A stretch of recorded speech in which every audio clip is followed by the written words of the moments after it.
Владимир Юрьевич, добрый день. Здравствуйте, Лили.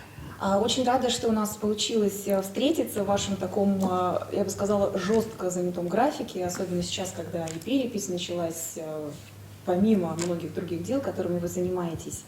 И праздник близится. И праздник близится, и Новый год. В общем, какой-то у нас год, мне кажется, в этом году супер насыщенный по всем статьям, да? Да, если бы не вот эти ограничения, связанные с пандемией, я думаю, что еще было бы веселее и насыщеннее. Но все равно мы научились сочетать онлайн, офлайн, работаем с интернетом, переходим на цифровизацию. То есть, как говорят многие эксперты, вступаем в новую эру. Новую эру. Как вы себя чувствуете в этой новой эре? С надеждой и с оптимизмом, как всегда.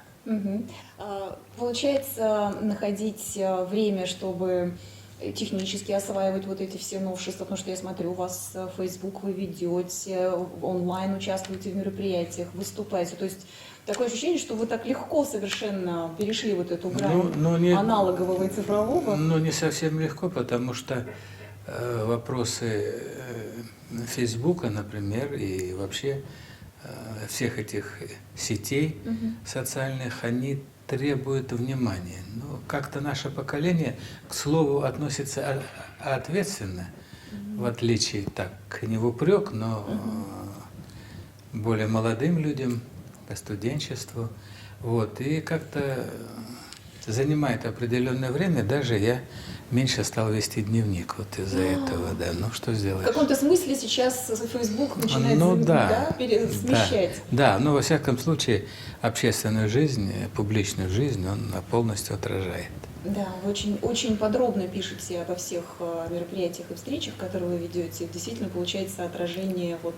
Я, например, знаю, что происходит в Общественной палате благодаря вашей странице. Ну, это и чувство ведь ответственности, потому что перед зрителями, перед подписчиками, потому что это в основном люди, те, кто занимается этнополитикой, миграцией, федеративными отношениями, или интересуется, или учится. Это немного подписчиков, 3600, но это люди, которым все интересно. Поэтому я всегда думаю о том, чтобы они получили и через этот Facebook дополнительную информацию. Вы упомянули о ведении дневника. И вот теперь я понимаю, что писать – это одна из сторон вашей личности, это ваш талант, ваш такой крепкий навык, потому что вы написали несколько монографий, про статьи даже не стоит упоминать, и научные, и диссертации. Дневник – это привитое родителями, школой, или у вас вот с детства желание писать, желание отражать дни своей жизни или какие-то важные моменты? Интерес у меня ранний, у меня был пример. Дедушка мой писал не дневник, а писал воспоминания о гражданской войне.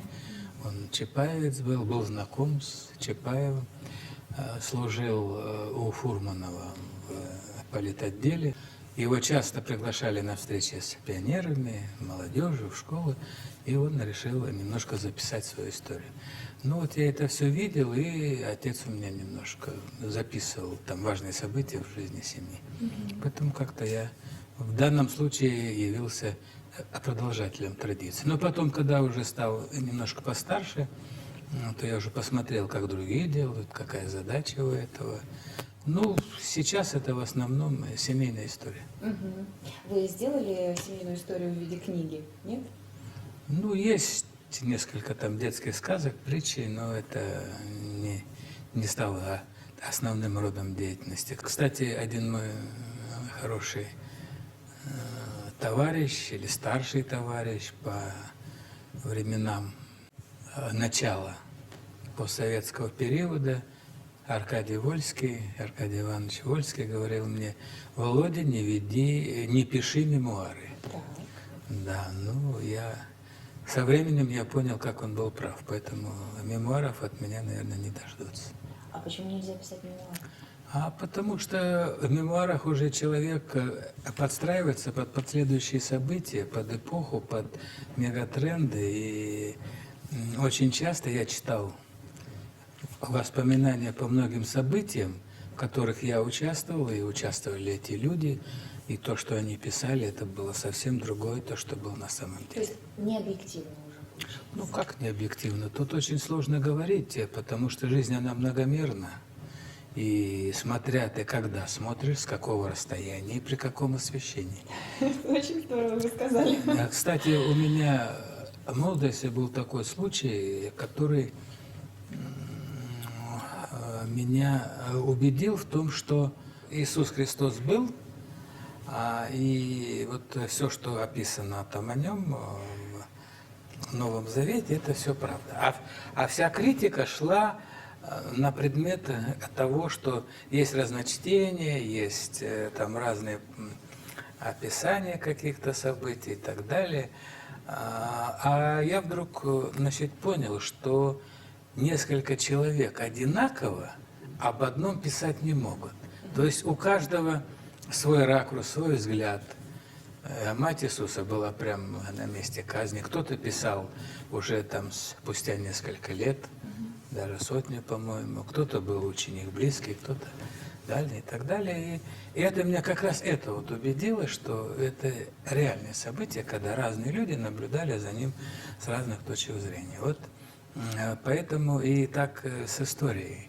Я не осуждаю людей, которые описали мемуары уже с учетом последующих событий, ну, хотя иногда очень интересно увидеть, как они сейчас уже видят свою роль и свои действия. Да, получается и ракурс, и личные изменения, все это, конечно же, влияет. Ну, а самое объективное – это дневник, когда человек фиксирует и свое настроение, и свои взгляды, и свою точку зрения. Так получается, что у вас география вот, ваших должностей, она начинается с Узбекистана. Ну да, конечно, с да. Узбекистана. Ну, вообще, если говорить о должностях, то она начинается из города Бузулук, Оренбургской области, где я был, значит, юным корреспондентом в районной газете. Ясно. Чем очень горжусь. Я думаю, вам это нравилось. Нравилось. А я еще прочла, что у вас был период довольно такой внушительный, вы были учителем истории. Ну, это было стечение обстоятельств и по определенной степени вынужденная мера после распада Советского Союза, 93-й как раз. неудавшегося там, значит, путча и так далее, сложилось так, что я до этого, живя и работая в Узбекистане, ну, стал вопрос или возвращаться в республику, или оставаться в Москве, но уже не на той должности, которую я занимал в тот момент. И встал вопрос там поиска работы. Ну и устроиться было нельзя. Там сразу брали, значит, историю, и я везде писал, что я работал в комсомольских, партийных, советских органах и так далее, с указанием должностей. И как-то в тот момент, был момент, когда не брали. Вот один директор одной школы, вот, а у меня там все дети учились, он так, откровенно говоря, пожалел меня, говорит, ну, у меня есть вакансия учителя, может, это вам близко? Ну, от меня потребовали сдачи экзамена. Ого. Значит, педсовет, и я пришел на этот экзамен, волновался, я его сдал все-таки. То есть мне школьного образования запасов хватило. Вот, и я стал работать. А потом уже, куда бы у меня жизнь не забрасывала, я не бросал преподавательскую работу, потому что, ну, во-первых, в этой школе я очень долго преподавал. Ну, там возникла ситуация с отъездом в Чечню на работу уже, когда меня пригласили, новое руководство страны. И я когда вернулся и стал депутатом, все равно преподавал в школе в этой, а потом уже стал преподавать в ВУЗе после защиты диссертации. Ну, вы как-то не спросили, почему, я все жду там ваш вопрос, кроме того, что там была такая меркантильная причина, а вот еще почему, вот спросите. А вот почему? А потому что, знаете, вот это, ну, кроме того, что это помогает знать жизнь, настроение немножко, но и кроме этого это такой хороший тренинг и хорошее испытание. Вот кем бы ты ни был, героем, знаменитым певцом, я не знаю, там, кумиром или не кумиром, или что, у тебя пусть вся грудь увешана всякими орденами. Но если ты неинтересный, Да. то через 10 минут тебя уже не слушает. Да, Ни держать школьники, ни внимание. студенты. То есть в каждой встрече с этой самой молодежью, о которой мы много говорим, то больше, то меньше, надо было серьезно готовиться, настраиваться, говорить с ними на равных, чтобы им было интересно. Вот я поэтому как-то это в виде тренинга я как бы сохранял за собой там по жизни, ну, тогда, когда было можно.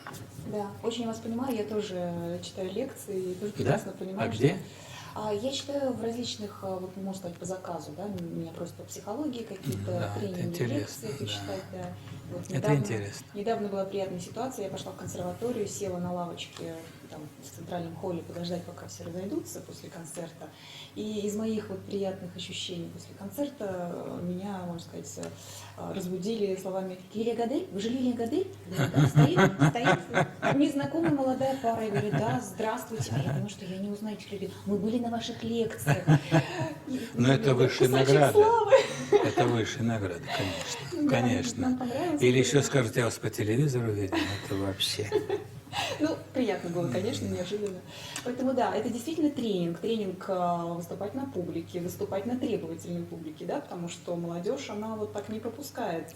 Ну, и она же искренняя, и она да. задает вопросы, У них она, нет вот этой она фальшивой требует лояльности, ответы, да. да. И ты тоже не можешь с ними фальшивить. Послужной список у вас достоин просто вот целой монографии, пусть это не мемуары, но вот Владимир Зорин в политике, это прям должен быть такой, наверное, очень большой толстый том. И география обширная, то есть как-то вот вы пересекли и республики, и практически страну. И периоды исторические настолько были разные, когда вы работали, да, и в Узбекистане, и в Москве, и в Чечне, снова в Москве. Скажите, пожалуйста, какой период вы бы назвали самым сложным, а какой самым интересным для вас, вот как для личности? Самым интересным я бы все-таки назвал работу в Приволжском федеральном округе и немножко в Центральном работал, главным федеральным инспектором, а в Поволжье замполпреда, то есть в администрации президента. И как раз на нашу долю выпала очень интересная задача. Это, помните, тогда парад суверенитетов и так далее, и эта тема вам тоже близка, наверное, когда началась серьезная работа по приведению в соответствие законодательства и Конституции и союзных республик, и субъектов федерации, к общему как бы знаменателю, к общему движению. Понимаете, в тот момент меня беспокоило то, что очень часто причиной межнациональных конфликтов или установления сепаратистских настроений является ущемление ранее предоставленных прав и полномочий. И ну, такая пословица, мне дедушка часто говорил: если ты отдал, то не надо обратно требовать. Вот это отдал, значит, отдай. Вот. И в данном случае, конечно, было такое ощущение у элит регионов, что это, ну, во-первых, комфортно, во-вторых, это их собственный авторитет очень сильно поднимался, изменились настроения, и появилась надежда, что если там в советское время, ну, как бы ни была номенклатура так называемая, там избалована льготами или еще чем-то, но это же не было пожизненно. Реально пожизненно это не было. А тут появилась возможность сохранить это за собой, за своими детьми, внуками. То есть немножко ситуация изменилась, и были в истории случаи, когда вот такая работа заканчивалась серьезными конфликтами. Да. Меня это очень беспокоило, и поэтому я постарался как бы там поработать в том смысле, чтобы найти какие-то решения, но вместе со старшими товарищами, конечно, там руководители были у нас и так далее. Мы искали вот эти пути, которые, чтобы можно было разрешить эту коллизию как бы в правовом поле. Я считаю, что это одна из величайших побед в постсоветской России, лично президента Владимир Владимирович, который за всем этим стоял. Вот, я считаю, что это одна из величайших побед, которая позволила сохранить страну.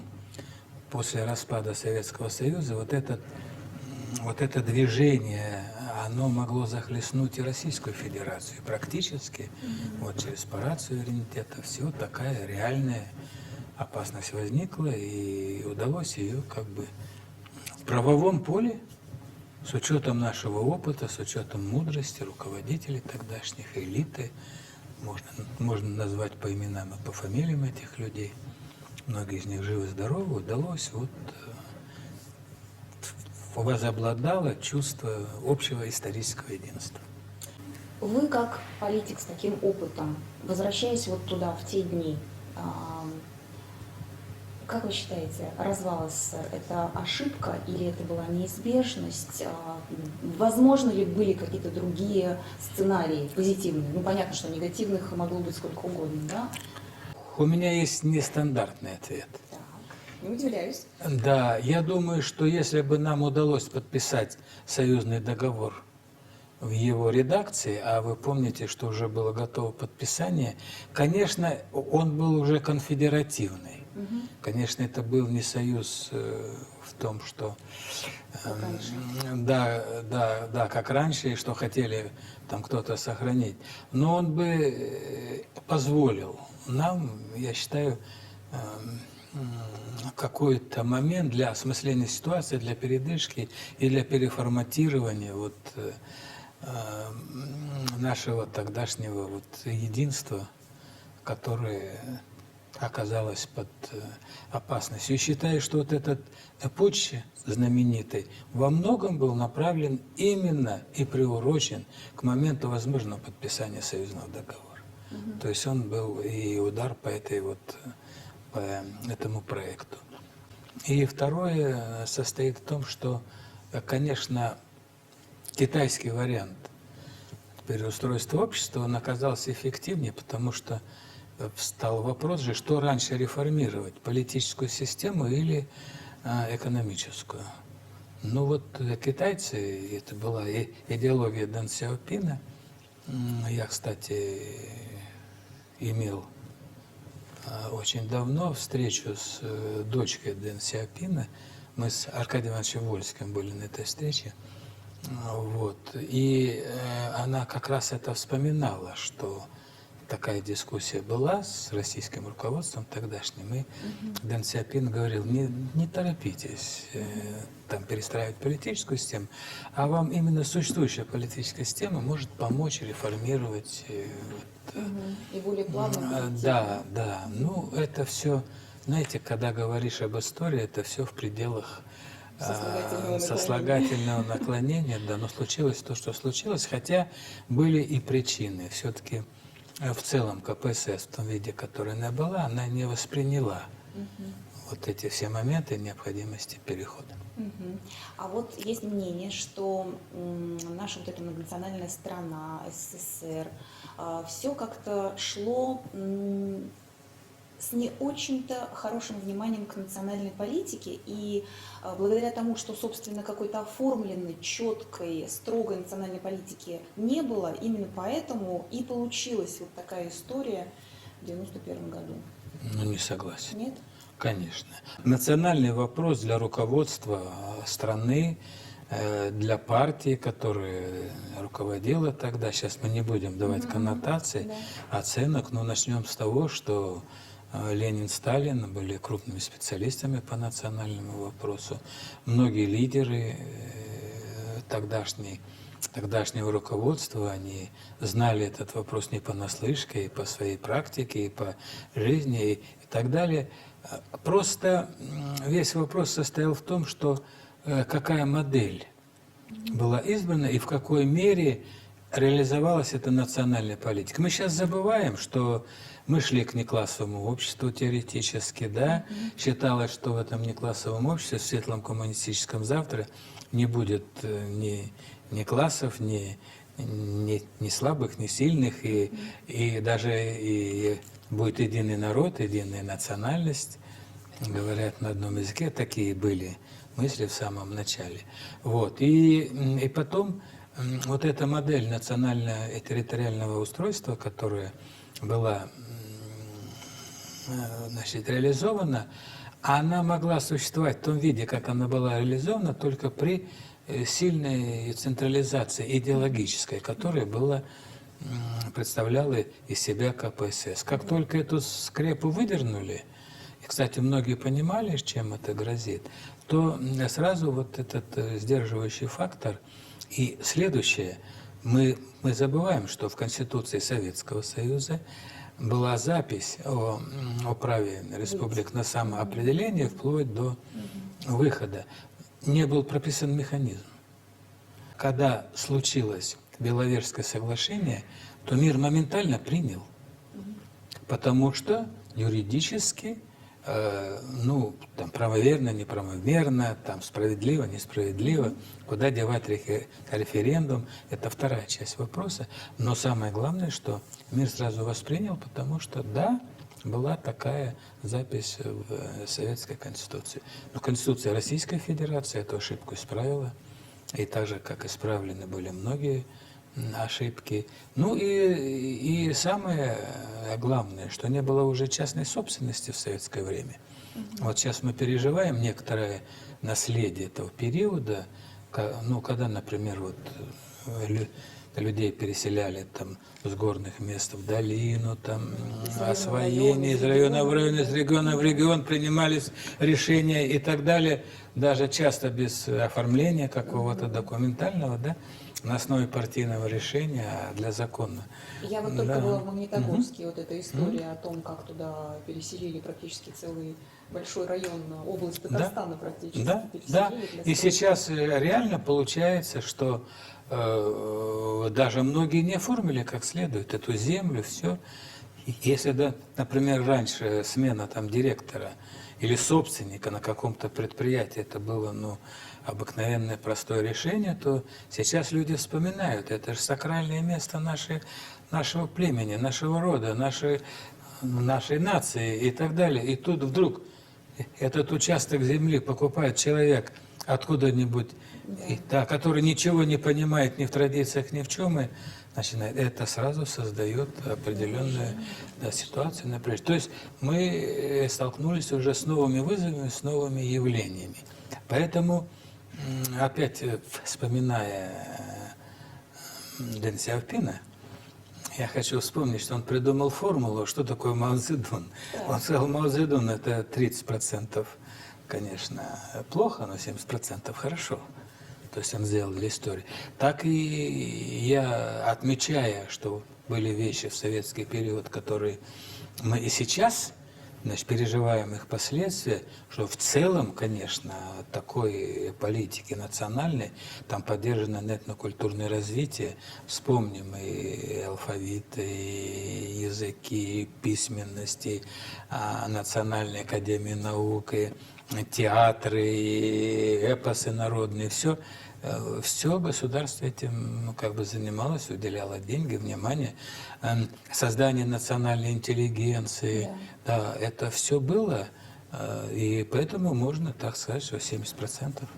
Это, да, это хорошо, а 30%, наверное, все. Ну, мы не можем гордиться историей с репрессированными народами, да, это однозначно. Другое дело, что, может быть, сейчас у нас излишне делается акцент на самом факте выселения. Может, надо немножко вспомнить, как возвращались, как помогали там людям вернуться. Ну, ложка дегтя, она всегда запоминается. Да, запоминается, да. Но историческая память вещь такая, хотя мы все призываем, что нужно помнить хорошее, но нельзя, конечно, никогда не забудешь какие-то обиды, несправедливости, конечно. Да, ну чисто психологически всегда обострить. Ну да, вы же психолог, да. На негативе. Но это отдельный разговор, мы с вами можем поговорить, как пережить эти негативы. Да, очень интересно этнопсихология, это вот просто сейчас у меня такой номер один интерес, очень интересно. Да, и притом есть такие поразительные примеры, да. Например, из переговоров американцам с Хаддамом Хусейном, но с его представителями перед началом этой бури в пустыне и так далее. Вот именно этнопсихологически их традиции, они не очень хорошо знали традиции американцев, и анализируя ход переговоров, они сделали вывод, что американцы блефуют с угрозами. Вот. А на самом деле все было серьезнее, чем они думали. Но вот это чистая этнопсихологическая ошибка, например. И часто бывает это. Перескакивая весь список вопросов, как Да, раз также уже- вот ситуация, извините, не могу не сказать, в Афганистане с американцами, да? Ну, вроде серьезные люди анализируют, но не понимая психологию и, может быть, не желая понять психологию народов Афганистана, их особенности, была, я считаю, допущена колоссальная ошибка. Вывод-то правильное решение, надо было еще и раньше, вообще заходить туда не надо было. Да, сначала. Вот, да, вывод-то правильное решение, но незнание психологии, оно привело к такой вот ошибке, что не были правильно засчитаны последствия. Да, к сожалению, это чувствуется, мне кажется, даже уже не профессионалам, что народы, находящиеся там, по разные стороны океанов и так далее, они, ну, априори, они разные.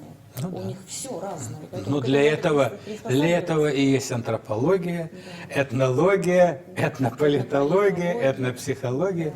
Ну да, существуют науки, но, к сожалению, не все пользуются их плодами.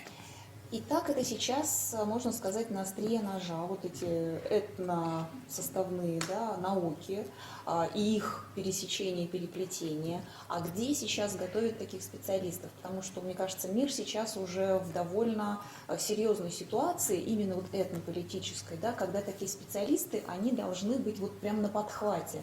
Где их готовят и как им вообще Ну, вы знаете, реализовывать? вообще у нас в стране этнологов, антропологов или людей, которые занимаются этими вопросами, можно сказать, и много, и крайне недостаточно. Вот Институт этнологии и антропологии, в котором я работаю, основное мое место работы, там ежегодно он является инициатором проведения конгресса.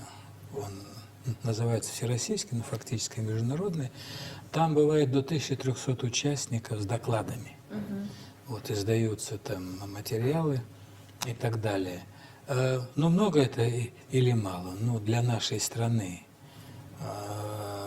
это недостаточно.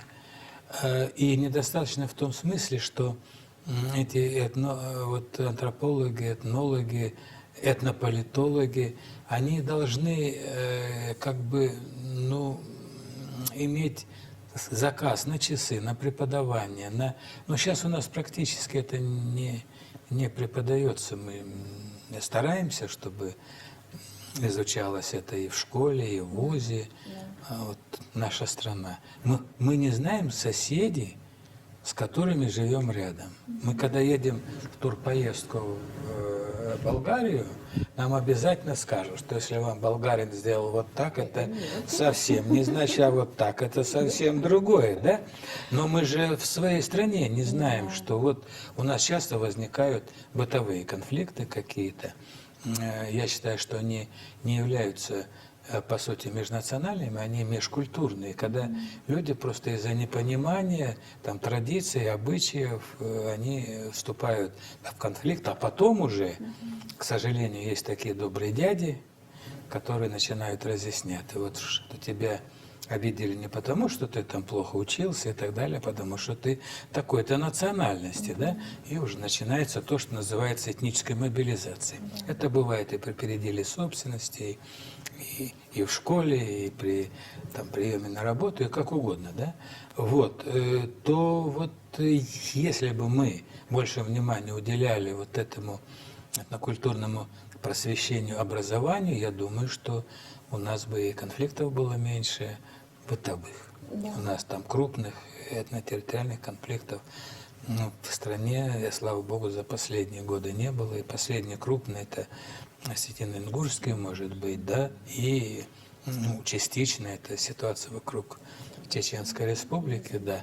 Но это не наш конфликт, это уже у соседей, да? Коснулся, да. Да, ну вот, к сожалению, да, была попытка перенести его к нам через миграционную среду, но как бы наше общество оказалось зрелым, и мы этого не допустили. Какие критерии эффективной национальной политики? Ну, самый главный критерий – комфортно человеку или нет. Вот сейчас идет перепись, да, и к нам приходят и спрашивают вашу национальность. И человек, если с гордостью говорит, называет свою национальность. И это, по-моему, лучший критерий. У нас 193 народа по переписи 2010 года. Я думаю, что появятся еще какие-то этнические группы новые. Вот, то есть процесс идет, и люди вспоминают свои исторические корни, они их помнят, знают своих родителей, откуда родом произошли. Я думаю, что как раз вот это один из показателей. Это же относится и к вероисповеданию. Ну, правда, это в переписи вопроса нет, но это характеризует нашу среду, потому что я считаю, что нигде сегодня в мире такого сотрудничества, взаимодействия между религиозными организациями, этноконфессиональными отношениями нет. У нас нет конфликта цивилизаций, и не было тут. И спасибо нашим предкам, кстати, Екатерине II, которая своими указами утвердила духовное управление мусульман и положила вот эту основу этого взаимопонимания, взаимодействия, сотрудничества, да. Да, я помню, когда приехала работать, ну, мы вспоминали округ, там, значит, Поволжский, приехала работать в Нижний Новгород, там, значит, первое я узнал, что владыка Николай, Царствие ему небесное, он сделал взнос 10 тысяч рублей на мечеть. И обратно там очень было тесное взаимодействие. И это черта нашей повседневной жизни.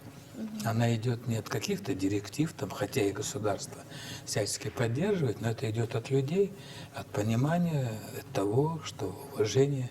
Ну, я думаю, классический пример – это Кремль казанский, это вообще всему миру. Да, пример. Да, пример, конечно. И тут многие уже теперь делают так.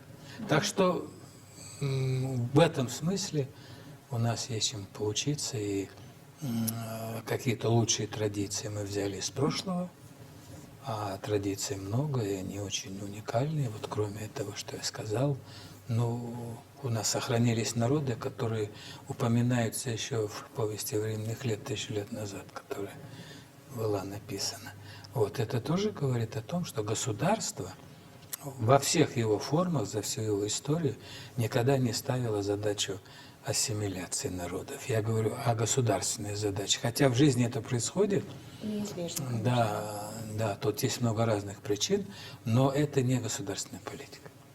То есть нет такой идеологической вот основы в национальной политике сейчас, чтобы унифицировать как-то народы? Нет, конечно. Ну что? Просто особо не Наоборот, мы поддаются гордимся нашим разнообразием, мы гордимся нашей многокультурностью, поликонфессиональностью. Это одно из основных богатств наших исторических. Хотя есть люди, которым этим не нравится, но их меньшинство, и в основном они там далеко, нам советы подкидывают, там подбрасывают всякие, но наши народы настроены очень, очень позитивно и созидательно.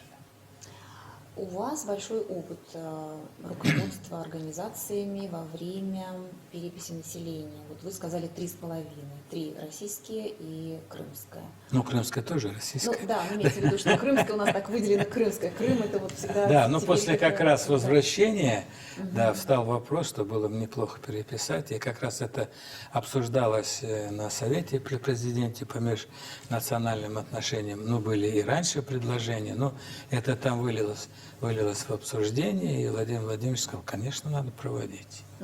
Так что... Какой у вас прогноз? Вот сейчас процесс переписи идет. Как-то поменяется вот расстановка количественных показателей? Ну, коренного не будет изменений. Нет, конечно. Тенденции нам известны, к большому сожалению. Ну, с численностью понятно. Это есть большое беспокойство по демографической ситуации. Вот. Но таких серьезных диспропорций между народами не возникнет, как между переписи 2002 и 2010 года. Тогда было еще новые правила, самоидентификация, статья 26, часть 2 Конституции, и люди вспомнили те свои самоназвания, этнические группы, которые в советское время, вот вы говорите, там была политика, не была. Была, конечно, но хотя бы она выражалась в том, что когда к вам, ну, не к вам уже, Ну а да. к нам, да, значит, проходил переписчик в советское время, но, во-первых, он спрашивал паспорт и строго записывал по там паспорту, какая национальность указана. А во-вторых, у него был, значит, списочек на 126, ну, я условно говорю, 126 народов, может, чуть меньше, там чуть больше.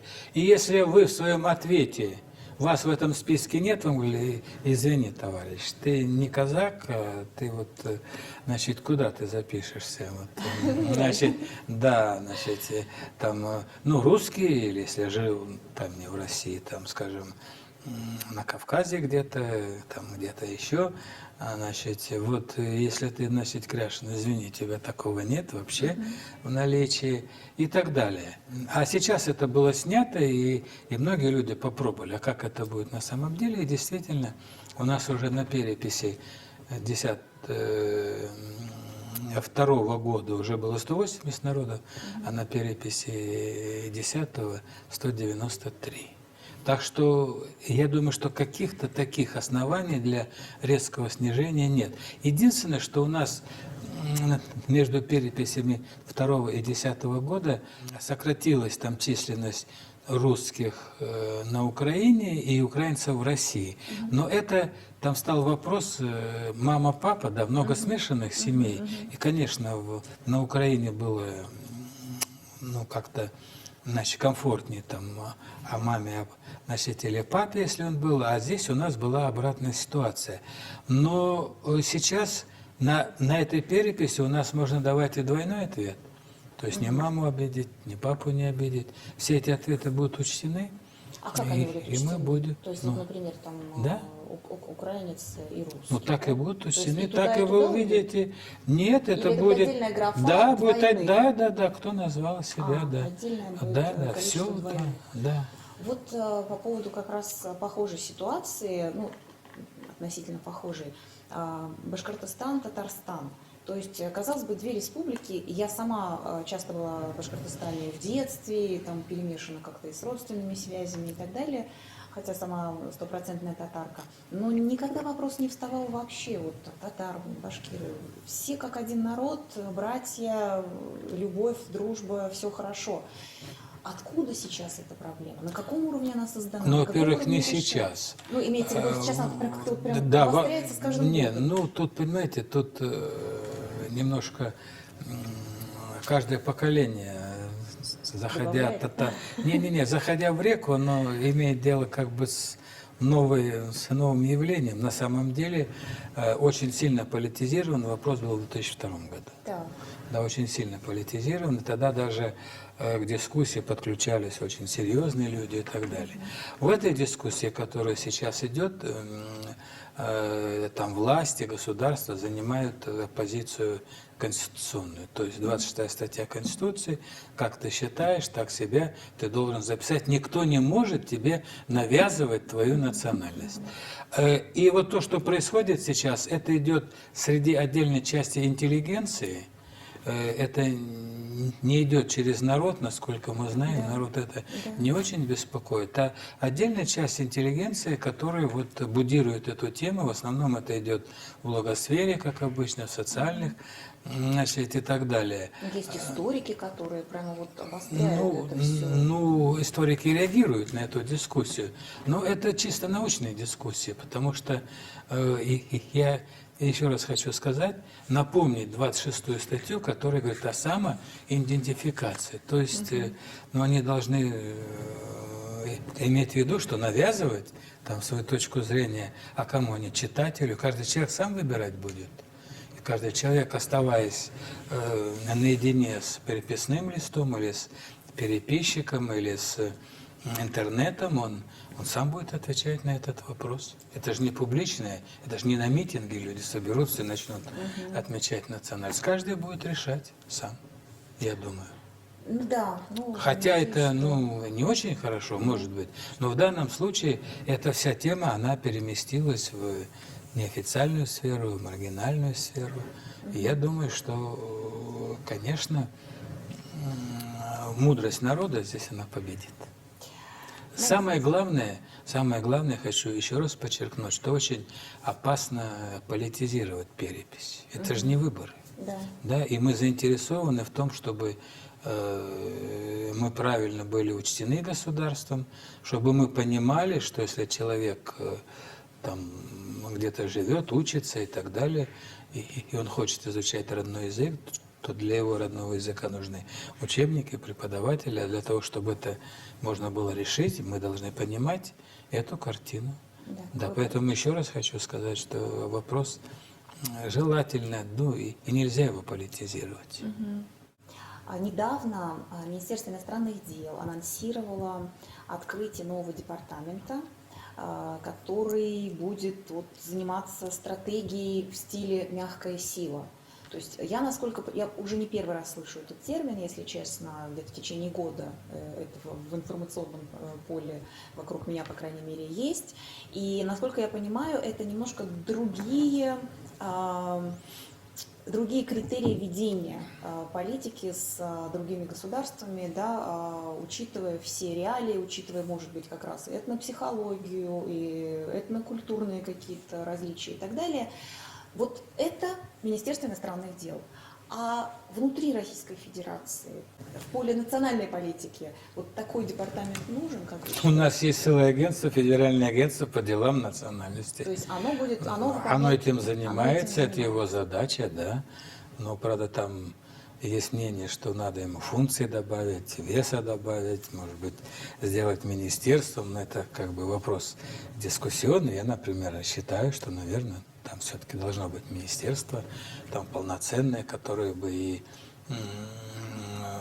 координировало там всю работу, которую мы называем этнополитикой. Это межнациональные отношения, государственно-религиозные отношения и миграционная политика. Вот как да? раз, да, мигранты, Да, это все, да, и это, те конечно. же конфликты, и вот эти все неприятности, которые случались в последнее время. Там, Ну, да, это тоже, значит, задача, в том числе и этого там ведомства, или агентства, как оно правильно называется, но о том, что неплохо было бы его там немножко реформировать с точки зрения придания полномочий и веса. Ну, я считаю, что это так, а некоторые считают, что достаточно того, что у нас есть. Но у нас есть все равно, кроме того, у нас есть профильные комитеты в Государственной Думе, в Совете Федерации. Кроме того, вопросы межнациональных отношений и миграции, они находятся в уставных документах 22 министерств, ведомств, агентств в нашей стране. Да? Да, то есть в условиях нашей многонациональной страны этому вопросу уделяется самое большое внимание. И за Федеральным агентством по делам национальности лежит задача координации всей вот этой деятельности, потому что нужно, чтобы все это работало совместно, вместе, слаженно. Ну и кроме того, в Общественной палате есть соответствующая комиссия по гармонизации межнациональных и межрелигиозных отношений. Мы, кстати, с вами находимся в здании Общественной палаты и как раз в одном из залов, где проходит у нас заседание. Вы руководите такой комиссией. Межнациональные отношения, понятно, гармонизация межконфессиональных отношений. Почему такой вопрос стоит в 21 веке? Что это для современного человека сейчас? Вообще вопрос религии, он сейчас, мне кажется, перешел на какой-то другой уровень. В сравнении, понятно, что с Советским Союзом, да, об этом особо и не говорили. Это как-то было... У нас было атеистическое государство. Мы если говорили, то только критически. Или на кухне. Или на кухне, да. Сейчас что такое гармония в межконфессиональных? Ну, я уже там сказал вам, немножко выше, что и готов повторить, что в моем понимании это когда человек гордится своими корнями, своей этнической принадлежностью, национальностью, и духовными ценностями. Традициями и духовными ценностями, и в любой точке нашей страны чувствует себя как дома. Вот я думаю, что более конкретно не скажешь. А почему проблемы возникают? Но надо понимать, что национальный вопрос как национальный вопрос, он в принципе не решается окончательно. Пока есть народы, пока есть... Есть и вопрос, да?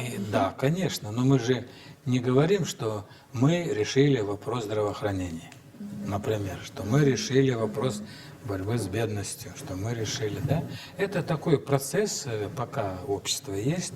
Сейчас очень острая тема миграции. Я недавно одно выражение увидел, что один человек сказал, но миграция как инфляция. То есть может нравиться, может не нравиться, но нет экономики без инфляции, да, и нет экономики без миграции, потому что иностранные рабочие, там, перемещение людей и внутри страны, и между странами это постоянное явление. Поэтому мы должны понимать, что мы можем решить конкретный вопрос. Вот сейчас возник конкретный вопрос. Мы его решили. Не знаю, где-то какой-то язык, значит, оказался в зоне опасности, мы поддержали там каким-то образом его дальнейшее развитие. Или возникла ситуация с национально-территориальными размежеваниями где-то в какой-то точке, тоже это все разрешимо. Но в целом, в стране, где 193 народа, 60 деноминаций религиозных, вообще 31 тысяча религиозных организаций зарегистрировано, 10 тысяч национально-культурных объединений, 1200 НК, НКО. Это большая масса людей, большой сектор гражданского общества. Конечно, эти вопросы всегда будут обсуждаться. Ведь дело не в том, существуют ли проблемы, а видим ли мы их и умеем ли мы их решать, и хотим ли мы их решать на основе партнерства и взаимного уважения. Но я хочу сказать, вот когда я вот так выступаю, потом меня начинают критиковать, что вот он рассказывает, что все хорошо, все замечательно. Нет, я этого не рассказываю никогда. У нас много проблем.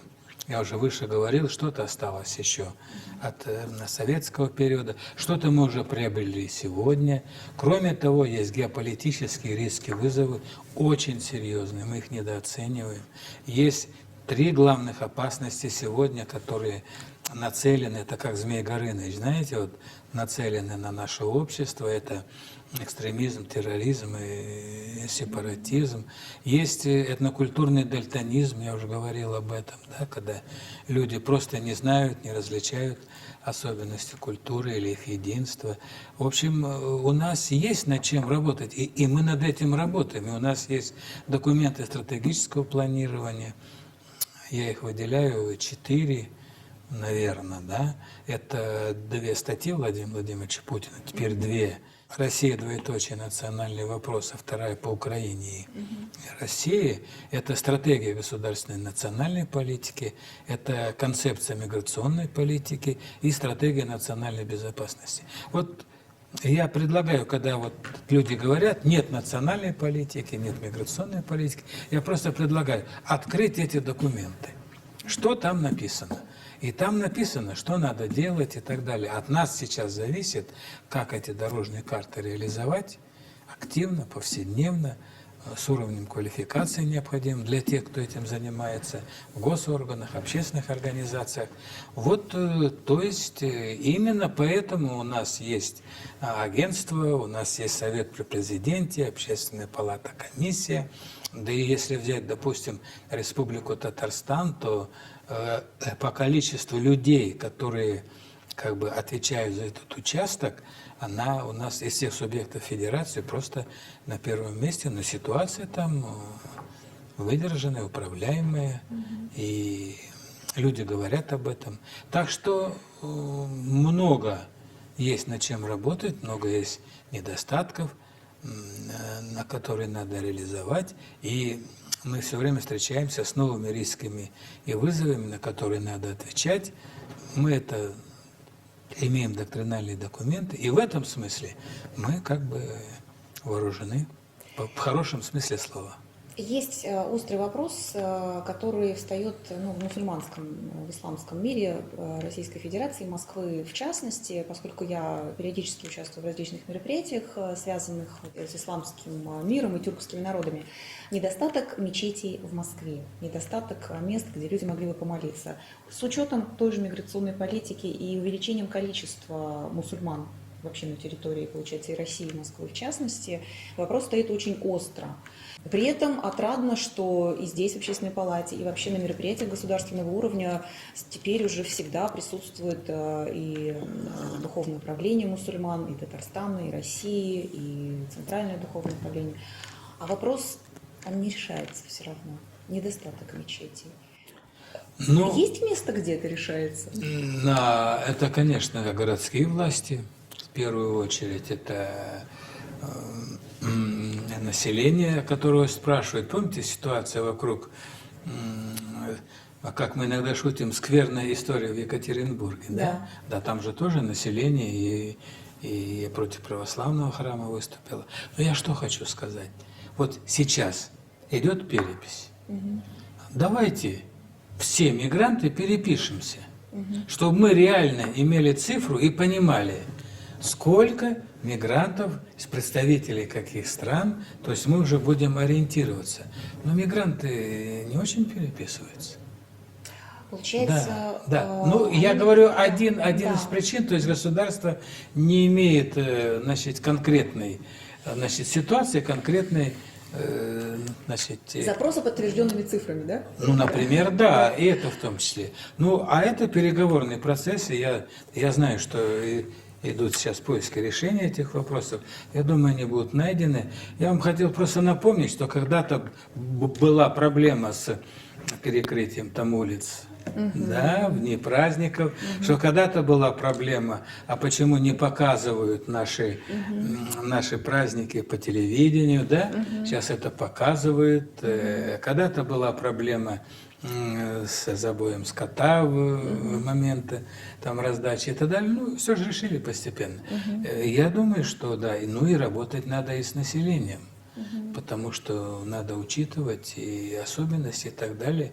Но решать вопрос, я думаю, будем. Я тут с оптимизмом смотрю. Да? Но еще раз с учетом всех интересов. Несмотря на то, что 193 народа, идет исчезновение языков, идет упрощение языков, в том числе и русского языка, что таит, да? Я нашла прекрасную фразу лингвиста Дэниела Эверетта. Он написал: «Нет развитой культуры без языка, как и развитого языка без культуры». То есть получается такая замкнутая, закольцованная задача, да? То есть язык и культура – это два столпа для сохранения платформы, собственно, этого народа, да, можно сказать. В обе стороны работать возможно, или все-таки у нас перекос пока в одну сторону, в какую-то? Есть разные примеры, и процесс этот разновекторный. Где-то в одном направлении движется, где-то движется в другом. И есть естественная, мы уже с вами говорили, ассимиляция, да, на которую наше государство не поддерживает, безусловно, но ведь есть и то, что в науке называется теорией рационального выбора.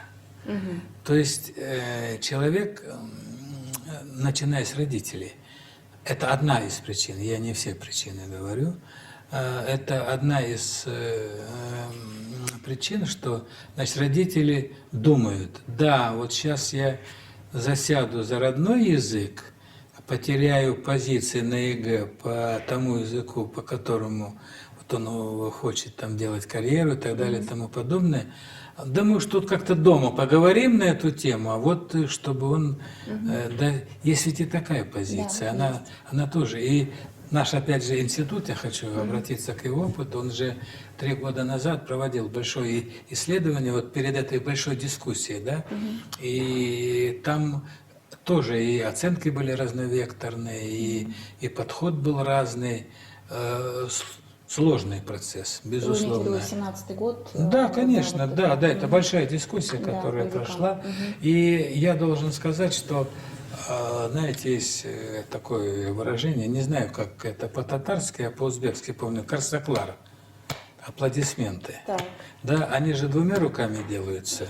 То есть, чтобы получилось или рукопожатие, или аплодисменты, здесь должны обе стороны активно работать. Да?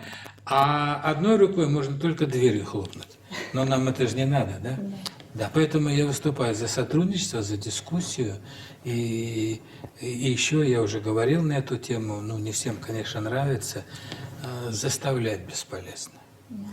Заставлять бесполезно. Тут нужны какие-то другие механизмы, да? Какие-то другие подходы нужны, и они есть в стране, и они дают определенный эффект. Ну, я уже рассказывал неоднократно, что в Удмуртии, например, перевели этот навигатор на удмуртский язык. Я из Ижевска родом. Да, вы в курсе, да? Да, но не знаю, как это работает. Я тоже еще не знаю. Да, но факт, что работа проведена, и у людей есть выбор. И, по-моему, диктант этнографический – это наша идея. Ваши идеи придумали вы, но я имел отношение к рождению этой инициативы, да, конечно. Да, наш институт и Удмуртия. Но это не важно, на самом деле. Да. Главное, что эта идея пошла. Да, она пошла. Да. И люди изучают, и подходят к этим проблемам уже с интересом. И вот даже у нас в общественной палате будет площадка. 3 ноября мы будем писать, членами общественной палаты по стране подключиться. Вот. Так что что-то делается, но много задач. И, конечно, в идеале мы все хотим сохранить реально язык, обычаи, традиции. Но глобализация, она все-таки это общемировая тенденция. И в определенной степени народ отвечает на это ростом национального самосознания. Это тоже надо констатировать и иметь в виду. Так что вот эта наша идеологема о двуединой задачи, ну хотя целей 6, там задачи там около 10, но есть такое выражение «двуединая задача» о том, чтобы формировать общероссийское гражданское единство, то, что мы, многонациональный народ Российской Федерации, в скобках российская нация, как синонимы, и в то же время содействовать этнокультурному многообразию, этнокультурному развитию народов, населяющих нашу страну. Вот это главное, что ли, идеологема современной национальной политики. И когда говорят, что есть или нет, вот я говорю, читайте стратегию государственной национальной политики. И довольно о политике. Можно с вами поговорить о ваших увлечениях. Я знаю, что вы коллекционер живописи. Как это началось? Почему? Это тоже семейная какая-то традиция или это ваш личный? Вы знаете, все идет из детства, я считаю. Даже не сомневаюсь. Да, а вы как этнопсихолог, да, как только начинаешь разбираться, что что-то было в детстве, и человек что-то потом делает так или иначе, опираясь на этот опыт и так далее. У меня был в школе друг. Мы, значит, дружили. Ну, друзей было много, но был как бы всегда есть друг. И мы с ним как бы помогали друг другу в этой сложной жизни. Он хорошо чертил, рисовал, а я, ну, естественно, вы уже отмечали, что тут не прочь писать, да? Да.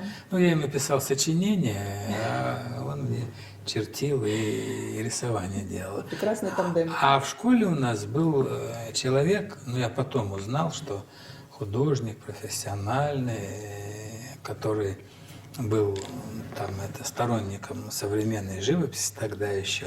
Вот, и за это как бы, кстати, закончил в Казани, учился. Вот, и его к нам в город там отправили как бы на перевоспитание. Вот опять же о советском периоде, да, вспоминаем. Ну и он у нас преподавал, значит, это рисование. И вот он, значит, однажды ко мне подходит и говорит: слушай, ты бы ходил ко мне на кружок? Сергей Николаевич Калаярский, он был, значит, фамилия. Вот. Ходил бы ко мне на кружок, говорит, ты хорошо рисуешь. Ну, я ему сразу не сознался, что не я рисую, да? А я, значит, пришел к нему раз, пришел два. Потом, значит, закончилось занятие. Он говорит, останься, пожалуйста. Я остался. Он говорит, кто тебя чертит и рисует? Я говорю, вот такой человек. Юрий Михайлович Рылеев. Вот. Он говорит, ну, приди на следующий кружок с ним. Я говорю, Юра, пошли. Ну, пришли. И он ему говорит: у вас, говорит, есть талант, вы должны рисовать, ходите ко мне на кружок. И как-то я уже перестал ходить на кружок, естественно. Вот. И как-то случилось так, что он пошел по этому пути, учился потом, а мы по жизни дружили. То есть он учился в училище художественном, я как бы общался в этой среде, там он поступил в институт, значит, я общался в этой среде. И как-то вот меня это все интересовало. А потом уже, когда стал взрослым, семья, так я подумал, что хорошие картины надо собирать и коллекционировать. Вот так это родилось, и как бы сейчас там по жизни этим идем. Уже семья тут этим Подключились заболела, все, да? приболела, да, конечно, То все. есть у вас уже династия коллекционеров получается? Ну, я не знаю, пока вся коллекция у меня в руках, ну, не знаю, может, получится династия. А что вы собираете? Вот все-таки какой-то интерес, это же не так, что понравится, или все-таки у вас Такого какой-то- нет, да. Я не специализируюсь, я не являюсь коллекционером в классическом смысле этого слова. Это, скорее всего, там память о местах, где жил, работал, о друзьях, значит, о том, что тебе понравилось, о месте, где ты побывал. Вот. И такая коллекция ну, где-то 30 лет я осмысленно ее собираю, где-то более 500 картин. Ого. Со всего нашего Отечества. А кроме живописи, и понятно, что вы пишете, где бы вы ни были, где бы вы ни работали, у вас это подкреплено монографией, статьями, какой-то научной работой. Чечня, народы Кавказа, Поволжье, значит, народы Поволжья. Ну, я, естественно, не знаю точных названий, не смогу их процитировать, да, но имею в виду, что тема. И получается, что вы документируете, причем так с объективной и субъективной точки зрения, вот каждый период своей жизни. Это все-таки действительно это большой талант. Наверное, так. Да, и это прямо вот ваша собственная уже вот писательская отдельная карьера. Почему вы для меня полумат? Потому что это правда писательская карьера отдельная, кроме политической. А еще что-то такое вот интересное. О чем не написано в биографиях?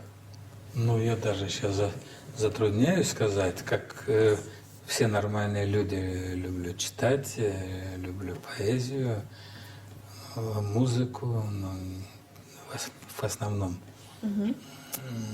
заканчивается все Шостаковичем, если говорить о классической музыке, и еще некоторыми авторами. То есть Шостакович у вас Ну, в любимых, да? Да, очень высоко, конечно. А вы играете на каком-то инструменте? Да, баян, но уже как бы очень редко. Ну, когда мы росли, это было очень модно у наших мам и пап, и всех учили, кого баяну, кому пианино, кого скрипки. Да, Вот, так что гитара. Да, гитара это уже немножко попозже было, когда барды, все это пошло. А вот именно мое, я еще старше этих бардов. Ну, знаете, Да. дело не в цифре. Вот, ну, конечно, в разное время разным увлекался. Вот, но главное увлечение – это семья. 4 детей, 6 внуков. Да, совершенно верно. Я думаю, вы прекрасный дедушка, и, наверное, каждые выходные вокруг вас... Ну, если они есть, находятся. и я не думаю, что я прекрасный дедушка, я, глядя там на своих детей, я вижу, что они гораздо лучше папы, чем я был, потому что все-таки занятие, работа, она отвлекала, но у нас есть такие своеобразные события.